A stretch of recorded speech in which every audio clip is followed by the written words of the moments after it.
Semalam ada satu Regnot punya fans. Dia tag saya. Dia kata dia dapat beli satu kereta. Lepas tu dia check ada laptop accident sikit. Dia tanya I pandangan. I cakap sikit-sikit tak apa. Tapi in the end dia bukan fokus surat accident berapa kali. Dia fokus dia beli mahal ke tidak. So I mau bagi korang tahu konsep used car. Used car tak ada mahal, tak ada murah punya. Okay, kalau kau nak murah, I boleh bagi awak murah. Ke dia itu kedai boleh bagi awak murah. Contoh macam ini Estima. Kau boleh dapat 45,000 punya. Tapi semua rosak lah. Minyak leaking, steering light bising, engine mounting semua tak repair. Kau akan dapat ini. Kalau kau mampu bayar lebih, kau beli 50 lebih, itu dia bukan semua lah. Okay, itu dia mungkin dia bagi awak yang cantik ni. So korang mesti mau ingat, korang dapat mula mesti in the end mau bayar balik. Korang beli mula, nanti jangan lepas beli viral internet use car tipu lah, tak repair lah, use car ini lah. Itu use car dia tak untung, dia macam mana mau repair. Macam contoh ini, dapat 42, 43, dia jual awak 45, dia untung 2,000, dia mau makan apa?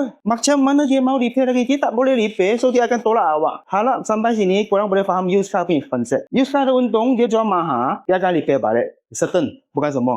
Okay? Kalau dia tak untung, dia macam mana mau repair? So, beli used car, jangan asyik tengok harga. Jangan beli yang paling murah. Beli yang condition betul punya. Mahal sikit pun tak apa. Nanti kau tak bayar sakit kepala, nanti repair.